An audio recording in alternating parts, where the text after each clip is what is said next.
Hey there, all you marvelous musical mavens! Welcome back to Broadway by Ghostlight. I'm Mark Bonanni, and this is episode 61 of Broadway Jeopardy! If you love musical theater, random trivia, and shouting things at your screen, then hit that subscribe button so you never miss an episode. I do have some important information about the next few weeks of games, so make sure and stick around for that towards the end, but I've got 26 all-new clues ready to test your Broadway brains, so let's dive right into this week's game. This is Broadway Jeopardy!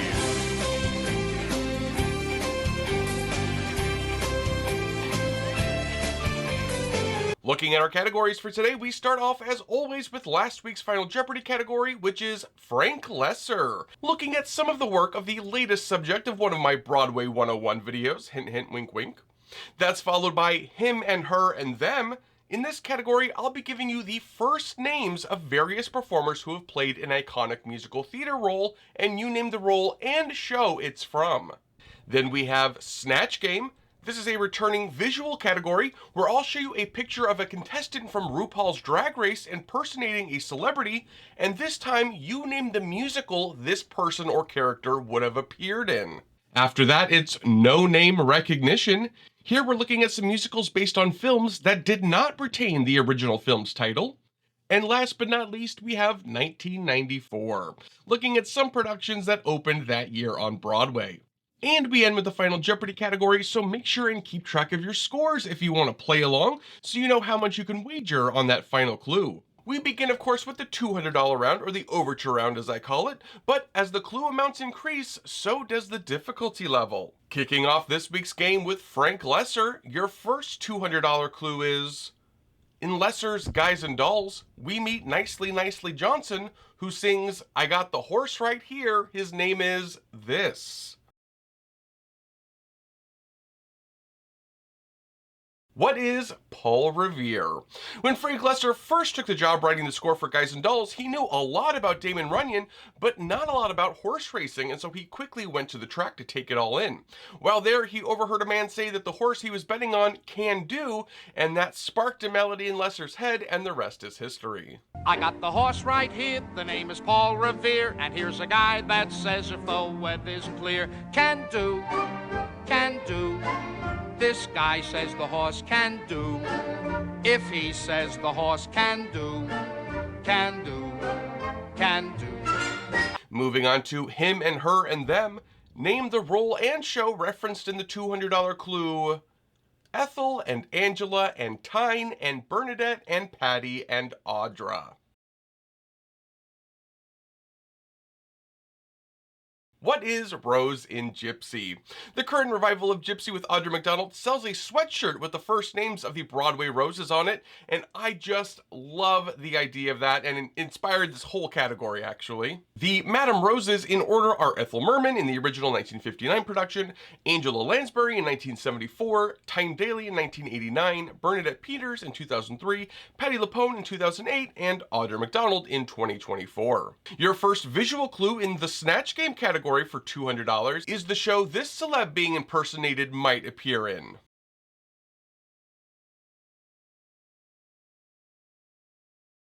What is the Cher Show is the right response. There have been a few different Chers on the Snatch Game over the years, but none could hope to compare to Chad Michaels' impression here. I mean, Chad Michaels is literally known for their Cher. It's what they do, and it shows.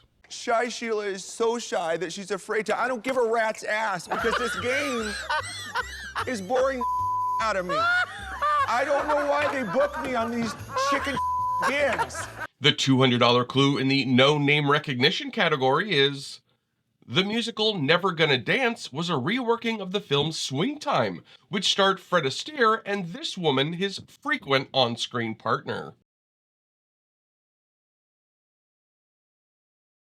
Who is Ginger Rogers? Never Gonna Dance opened at the Broadhurst Theater in 2003, running a little over 3 months. Besides the classic songs from the film Swing Time, like The Way You Look Tonight and A Fine Romance, other songs featured in Fred and Ginger films were added to the score as well, like I Won't Dance from the film Roberta.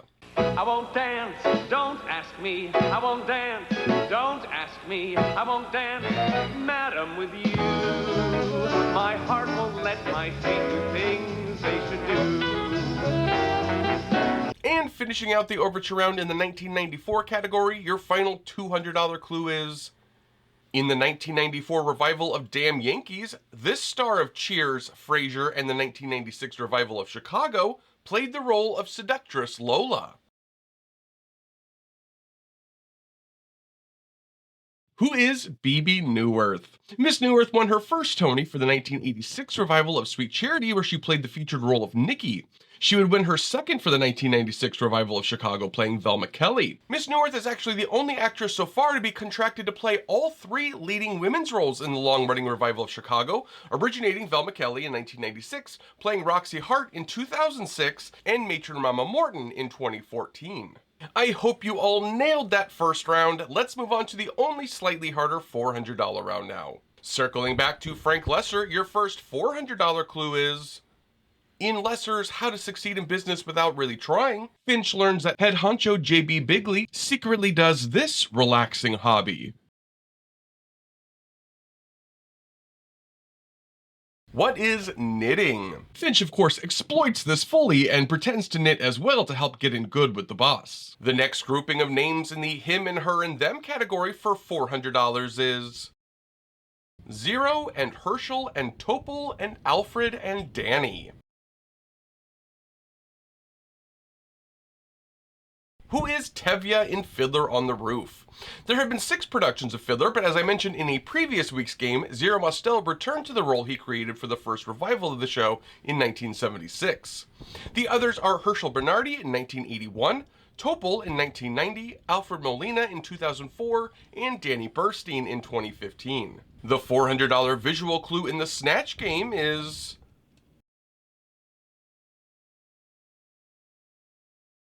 what is Grey Gardens? Future Broadway star Jinx Monsoon's first foray into the Snatch game was as Little Edie Beale from the iconic documentary Grey Gardens. And she nailed it, exposing an entire new generation to Grey Gardens the film and subsequent musical. From Grey Gardens, it's Little Edie Beale. Oh, hi, RuPaul. How is Big Edie doing? She's always begging for the pate, but the label is faded. I can never tell if it's pate or if it's giblets for the cats.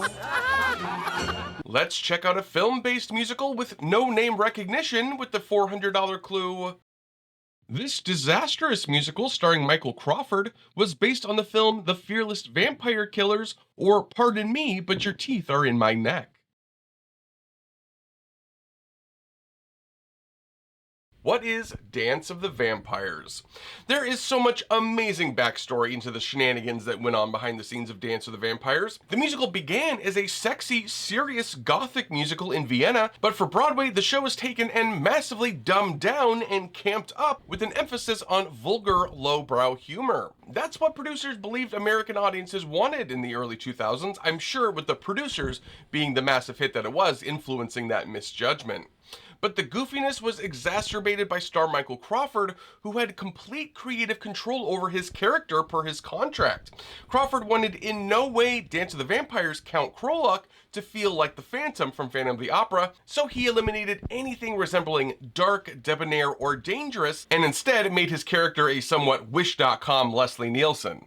And the final $400 clue in the 1994 category is: in the opening number to Disney's Beauty and the Beast, a townswoman desperately needs this many eggs. What is 6? You know, when I was young, they used to call me Belle on the playground because I used to love to read during recess and would hold my book up, you know, as she does in the movie, to her nose. When I got a bit older, I could be both beastly and had a spark of showmanship like Lumiere, but I'll tell you guys, in the year 2025, I definitely identify most with the I need 6 eggs lady. I mean, her whole vibe, I just get it now. Also, I was thinking about it the other night, there's probably an egg shortage in town because of freaking Gaston eating them all. Heading right into this $600 round now, back with Frank Lesser in his category, where we have the $600 clue. The only full score for an original movie musical Frank Lesser wrote was for this 1952 film starring Danny Kaye. What is Hans Christian Andersen? The movie boasts an incredible score by Lesser, including the earworm Wonderful Copenhagen. You'd think the Danish capital would have loved and adopted the song, but that's not quite the case. The pronunciation of the city in the song Copenhagen is the German pronunciation and gained prevalence during the German occupation of Denmark. The Danish people much prefer the pronunciation Copenhagen. To wonderful, wonderful Copenhagen, salty old queen of the sea. The $600 clue in the him and her and them category is Mary and Sandy and Kathy. Who is Peter Pan in Peter Pan? Mary Martin was the original Peter, of course, in 1954. Sandy Duncan led the first revival in 1979, and Kathy Rigby played the role in two separate Broadway revivals in 1990 and 1998, both of which had return engagements. Let's look at a recent round of Snatch Game with the $600 visual clue.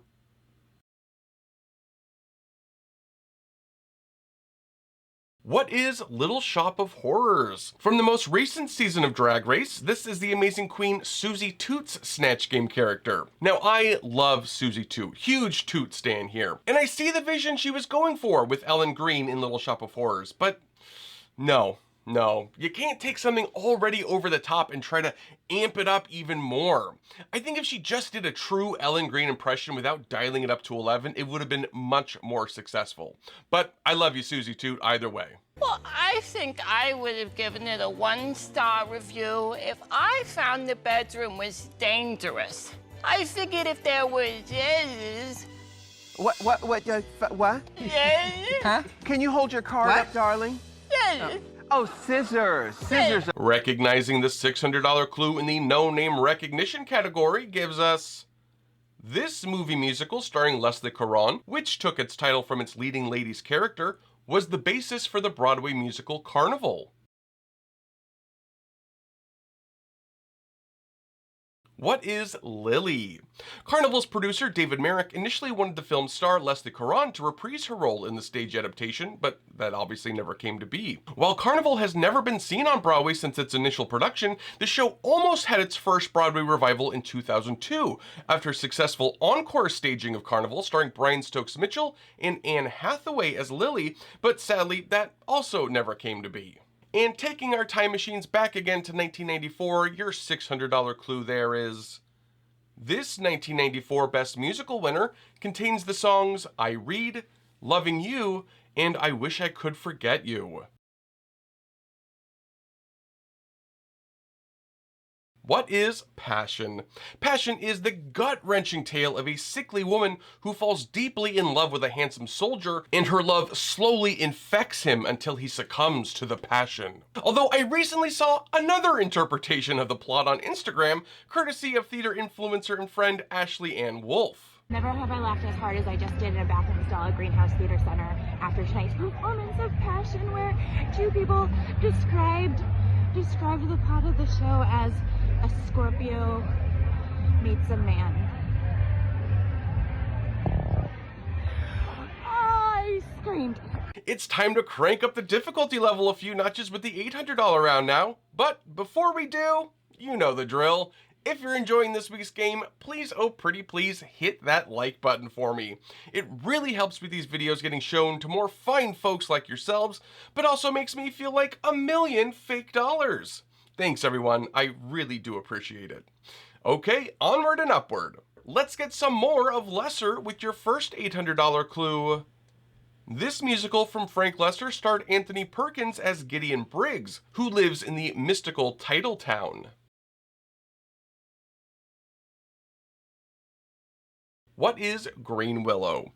As the clue mentioned, Green Willow starred Anthony Perkins. Perkins was filming Psycho at the same time as rehearsing and opening Green Willow, which caused the actor to have to travel between coasts quite often. That's one of the reasons it's not actually Perkins whom you see in the iconic shower scene in the Hitchcock thriller. The director allowed the use of a stand-in so that Perkins can be in New York with Green Willow. The $800 clue in the him and her and them category is Julie and Christine and Nancy and Melissa and Lauren.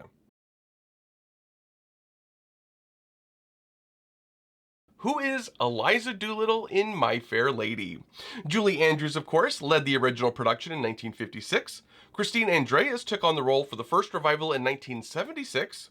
Nancy Ringham took on the part in 1981. Ringham was an understudy actually, but the original star Cheryl Kennedy had to drop out after the first preview. The other two leading ladies to play the part were Melissa Errico in 1993 and Lauren Ambrose in 2018. Checking back in with the drag queens in the Snatch Game category gives us the $800 visual clue.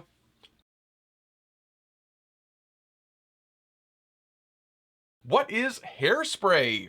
That is the wonderful Nina West as Harvey Fierstein as Edna from Hairspray on season 9 of Drag Race in 2019. Nina West, aka Andrew Levitt, would actually later play the role of Edna in Hairspray for a 2021 national tour of the musical.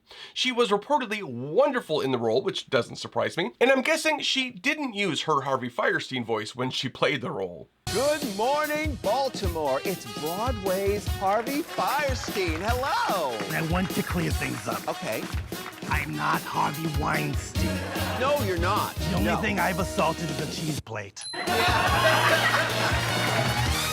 Over in the no name recognition category, your next $800 clue is: the musical Donnybrook was an adaptation of this Ireland set romantic dramedy starring John Wayne and Maureen O'Hara. What is The Quiet Man is the right response. The 1952 Best Picture nominee is about an Irish-American boxer returning to Ireland after accidentally killing a man in the ring. He vows to never fight again, but that gets tested when he falls in love with a woman with a bully for a brother. The musical version, Donnybrook, opened at the 46th Street Theatre, now called the Richard Rogers Theatre, in 1961. A Donnybrook, by the way, is an Irish term for brawl or fight. And your final $800 clue in the 1994 category is: this is the brilliant director behind the hit 1994 revival of Showboat. Who is Hal Prince? The Hal Prince-led revival of Showboat started in Toronto in 1993 before coming to Broadway a year later, starring Rebecca Luker, John McMartin, Elaine Stritch, and Lynette McKee as Julie. Fish gotta swim and birds gotta fly. I gotta love one man till I die. Can't help loving that man of mine. Come on, honey. Tell me he's lazy, tell me he's slow. Tell me I'm crazy, maybe I know. Can't help loving that man of mine. We've reached that point, my friends. The big show, the main event. It's the $1,000 round. Play that dramatic music. Best of luck, players. Circling back one last time to the Frank Lesser category, your first $1,000 clue is: the show Frank Lesser was working on when he died, Senior Discretion himself, was based on a story from this unlikely source. What is Playboy magazine? Senior Discretion himself was written by Bud Schulberg, which was published in Playboy magazine in 1966. See, well, apparently some people really do read it for the articles. Your last list of names in the him and her and them category for $1,000 is Alfred and Lawrence and Patrick and Damon. Who is Curly McLean in Oklahoma? Alfred Drake was the first Curly in 1943, followed by Lawrence Guittard in 1979. Then we had Patrick Wilson in 2002 and Damon Denow in 2019's Radical Revival. The final visual clue in the Snatch Game category for $1,000 is: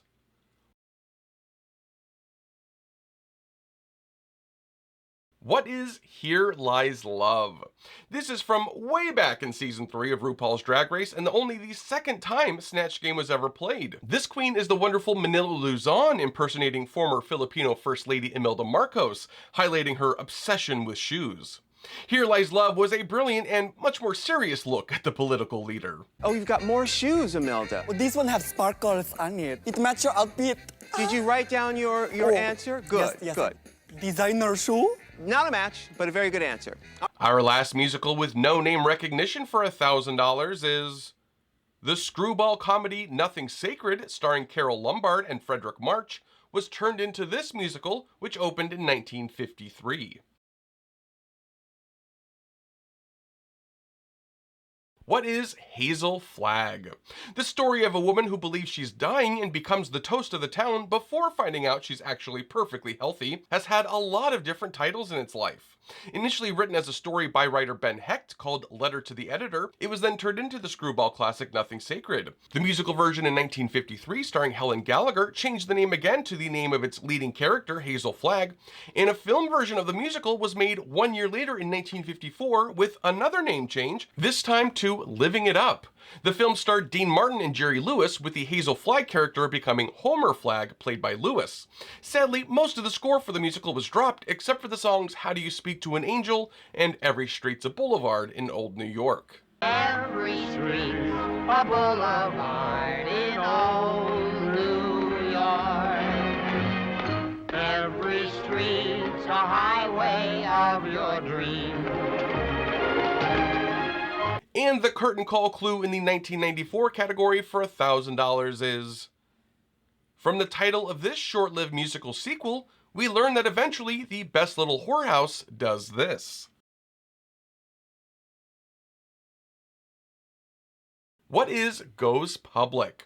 Yes, one of the rare Broadway musical sequels, The Best Little Whorehouse Goes Public, starred Dee Hoty as Mona Stangley, the former owner of the Chicken Ranch brothel, who is now retired. She's summoned, though, to Las Vegas by the IRS to run the failing Stallion Fields brothel in hopes she can earn them the back taxes they're owed. But problems arise when Stallion Fields is made public on the stock market and a right-wing senator objects, that senator's name being A. Harry Hardast. After 28 previews, the musical opened on May 10th, 1994 and closed 11 days later after 16 official performances. And now we've reached the final Jeopardy round, everyone. Time to tally up those scores and decide how much you want to wager in the category Dining Out. Here we're looking at some restaurants featured in shows. Okay, has everyone made their wagers? Carla? Avery? Jenny? Okay, here is your final clue. According to his song in She Loves Me, the maitre d' of the Café Imperial, where Amalia and George are set to meet, is desperate to maintain this.